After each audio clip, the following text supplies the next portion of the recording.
Hi again then guys, and welcome to episode 32 of Global Contenders, the review series for Gran Turismo's touring car lineup.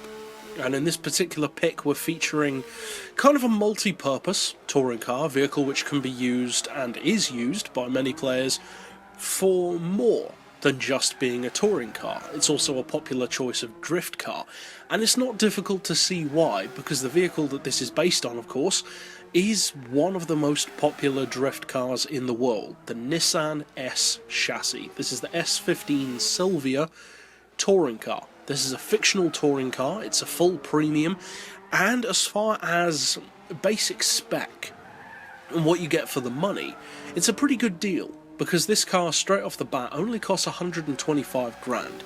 Now, only, of course, is relative. That's a lot of cash for a car on Gran Turismo, but for a touring car, that's not bad at all, especially for a full premium that is a newer shaped vehicle with some pretty decent numbers. Now, that being said, of course, this car is not going to worry a GTR touring car anytime soon, but it does still have impressive numbers, I would say. The engine is a 2 litre, not too surprisingly. Fully tuned, you're looking at 515 horsepower, 361 foot-pounds of torque, and it weighs exactly 1 tonne. That's 1,000 kilos.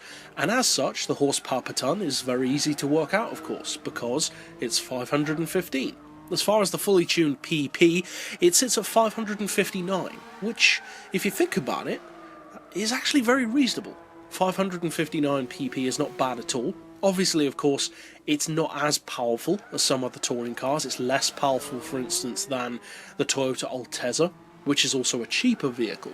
So the question is, as far as, say, mid to lower grade touring cars go, is this a good choice, or is it just a popular choice? Because sometimes people choose cars because they just like them, regardless of how good they are, or another very popular method of buying cars is just to go with the flow, buy what you see other people using and using successfully. So is that the case with the Silvia? To some degree, I would say that this is a go with the flow kind of car. You do see people using them. It's pretty well used, I would say, as a drift car, probably more so in fact than as a touring car, and that does tend to put it in the public eye a bit more. But what about as a touring car? Because obviously that's its primary purpose. If it's good as a drift car, that's all well and good, but if it can't cut it around the track, that could be a bit disappointing. Well, in the Import Nights episode covering the premium road-going S15 Silvia, I did mention the fact that the Silvia in general, not just the S15, is a pretty good track car, to say the least. It's a great drift car, of course, but when you tune it to be, it can be a track car. It can get around a circuit really well. It's lightweight, rear-wheel drive, relatively compact as far as coupes go, and handles itself really well. That goes for the touring car also. It's relatively light, it's lighter than, for instance, a DTM car.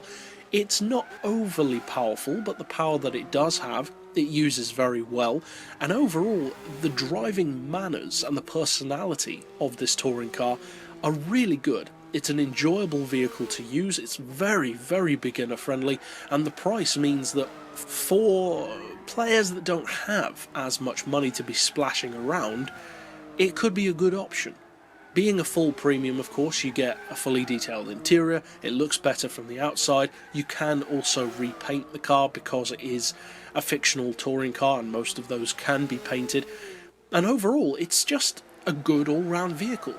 Now, is it the best of touring cars? No, of course not.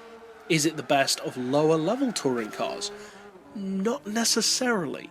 It's a good one, but the numbers aren't as good as, say, the Altezza, as we mentioned before, or the Mazda 6 touring car, or some others in certain ways. So although it's a good choice and a popular one, it's not necessarily the only choice that you should be considering. It's a good one to consider, but make sure that you keep your options open. Either way though, this is a car which won't let you down if you buy it. It's not a disappointing car in any way. It could be more powerful, it could be lighter, but even as it is, it's a great car. So overall, it's not a car that I'd recommend for everyone, because there are quite simply faster cars out there. But if you do choose to buy it, I don't think you'll be disappointed by it, especially if you are a Silvia fan.